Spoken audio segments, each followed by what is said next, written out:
He's been nice. Perfect. Yeah, against the Pirates, a .28 career ERA. So he's doing something right. And more often than not, it has to do with his splitter. And is that the key then, Jason? You just want to see more of that today? I think so. I think you kind of follow the game plan that Matthew Boyd just set last night. You got a lefty who moves the ball around the zone, deception, all that stuff. I think Pittsburgh likes to be aggressive. I think Shota loves that about that lineup, and I think he uses it against them. I think he has no problem getting ahead of these hitters and just kind of keep doing what you've been doing. You just saw it work. You're going against Paul Skeens. Keep them at bay and give your offense time to kind of open that dam versus Paul Skeens and kind of score some runs for you. But I think Shota knows what he's got to do versus these guys. And you take a look at the matchup. It'll be Imanaga and Skeens. Shota pitching better and better at 3.91 ERA, and after a bit of a bump in the road, Skeens has been better lately. Yeah, Shota last time out against the Minnesota Twins, really good. He's been dominant against the Pirates throughout his career. He's got 0.28 ERA against the Buccos. Here's some of his work from his start Sunday against the Twins. Doesn't get a lot of ground balls. We had a big one there. Started 5-4-3 double play, 7 innings scoreless. He punched out 4, walked 1. So yeah, he has gotten himself into a real nice groove here, and you have to assume he's bringing a lot of confidence to the mound against the Pirates. And he's up against Paul Skeens. We saw him back at the end of May, 5 1/3. He punched out 10. That matches a season high. He allowed 3 runs, but only 1 earned. He has indeed turned a corner. He went through kind of a rough patch, but the All-Star back on the beam. 30-year-old lefty Shota Imanaga goes for the Cubs. An All-Star in 2024 in his rookie season. Great. Yeah, he's been very solid. But in his 5 career outings against the Pirates, he's been nothing short of phenomenal. 2-0 with a 0.28 ERA. He's only been scored upon once in 5 outings. His worst outing against the Pirates, 7 innings, 1 run. That's the worst he's ever done in his 5 starts. Paul Skeens, meanwhile, the Cy Young winner, reigning Cy Young winner, has ripped off 3 consecutive victories. So let's go over to the Highmark Cup and join the guys now with what we expect to see from tonight's pitching matchup. Guys? Thanks, Rob. Appreciate you making us feel like we have no chance against Shota tonight. No, we got Paul Skeens. Come on. But here's what we're going to do. I'm most excited about this matchup in a series with 3 good starting pitcher matchups. This is the one I'm most excited about. One, and Paul Skeens, we're going to talk about how we think he's going to get outs. Shota, we're not going to talk about him getting outs. We're going to say, how are we going to hit him? Look at Paul, maybe getting a little tutelage from Shota. Yeah, he's trying to figure out a little advice on the split finger fastball. So wouldn't that be ironic if today he leads with a split? Well, he's been leading with a split finger as far as off-speed stuff goes. But if we really see some more tilt on that split finger, like, oh, Imanaga taught me something. So, can you imagine? Oh, it'd be incredible. Be incredible. So speaking of Imanaga, here he is. We're going to take a look at him. Like Alex said, we're not going to talk about what makes him really good. We're going to talk about what we want to see the Pirates hitters do. You're going to see a lot of swing and miss at the fastball up and the split fingers down, especially that one right there to Joey Bart, down in the dirt. So if you're looking, for me, Alex, I'll let you talk a little more. Yep. If you're looking at the bottom of the zone, you're in trouble. Big trouble. Yeah, he loves the fastball up. He's very north-south, meaning he likes to work up and down, not as much east-west, outside and inside. So if you're going to sit there and decide that you're going to try to look down the middle, that splitter's automatically a ball. So you can see here the slugging percentage against Imanaga, where all this lies. You got up here at the top, blue is good for us, even though it doesn't seem like it would be. It's bad for him. So 444, 656, 632 at the top of the zone. Look right down the middle. Most people are getting killed in the middle, 8-10. But if you can keep him in the zone, in the middle, is where he has a lot of problems. But you see here a lot of fade down here with that, probably with that split. That's that split going away to righties. And anything below here is basically a zero. So you can see where he gives up his damage just by looking at charts like this. Easier said than done. Get the ball up and hit. Let it fly. So that's the pitching matchup today. Kinger, we expect a good one. This is a really good lineup, and Imanaga just continued that success. Well, he's got the good four-seam fastball that spins. It's not overpowering velocity-wise, but he's got a lead spin on it. Alex, you looked it up. What, 2,500? Is that what you said it was? Yep. So that's a high-spin fastball. So what that tells you, it's going to stay on the plane and it's going to jump through the zone. Just one walk in 6 innings of work today, so he was in pitcher-friendly counts early and often, was getting ahead early and often, and then that split finger is just nasty. He also had a good breaking ball today, too, so he had everything working. He was on the corners of the plate, the fastball up, the split down.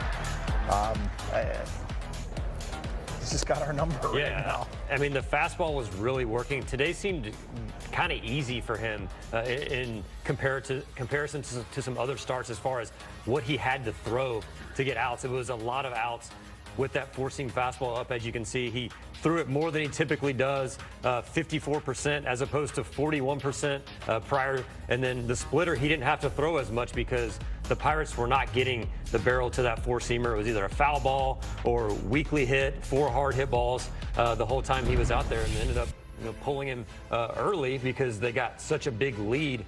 He might have been able to go the distance in this game depending on how that pitch count stayed down, but just look at these numbers in 5 starts. I mean, it's incredible. Like it's not real. Domination, just absolute domination from Imanaga against the Pirates. It's unexplainable. Just the one run right there, solo homer by Tommy Pham. Are you kidding me?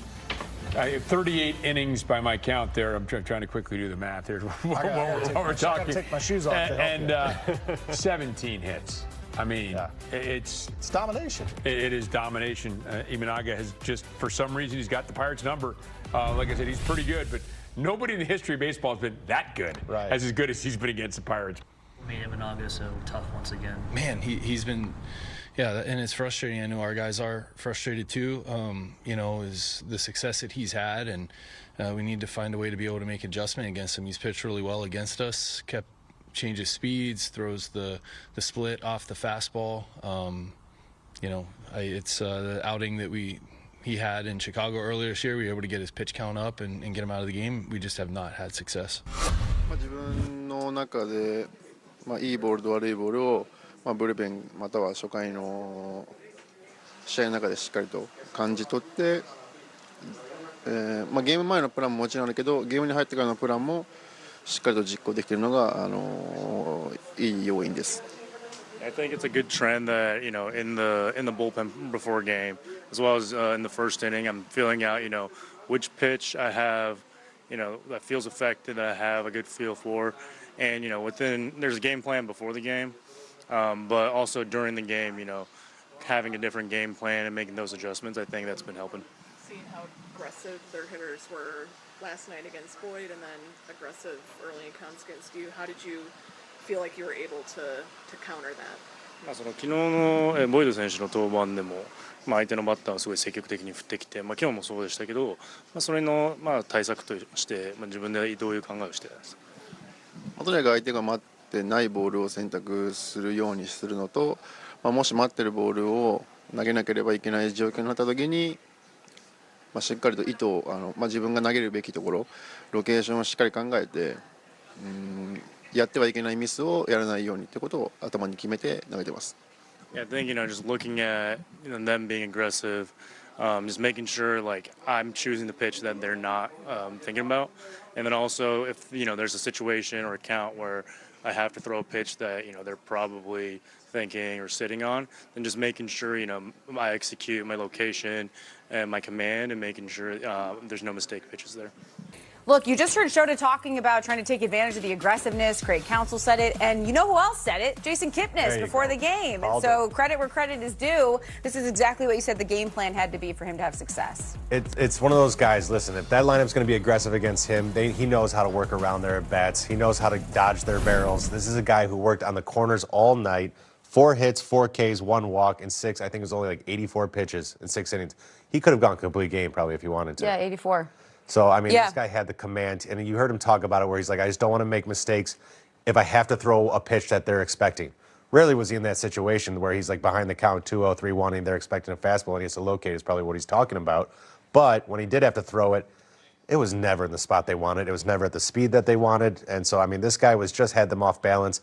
I thought he pitched around them perfectly all night where he just kept them off balance and used their aggressiveness against them, is what we talked about before the game. And, this is a guy now with a huge arsenal, but like you said, with the location and because the pitches he has are so effective. Look at those numbers. So, yeah, this is someone who now, when you talk about ERA against the Pirates, the full screen showing you, no one's better. You think you don't want to see Paul Skeens coming. Pittsburgh does not want to see Shota coming. They do not want to see him on it. And, we thought about, you're just going to have to keep them close, kind of have to work around Paul Skeens and kind of lean on him until the offense can break through. They flipped that transcript on the storyline on them so fast where they just opened up the offense and Shota just kept doing what he had to do. Well, I thought Shota was good for sure. You know, he's just really efficient. They were super aggressive again tonight. They were pretty aggressive last night as well. You know, he took advantage of that, and I thought he made good pitches with his whole arsenal and used everything well.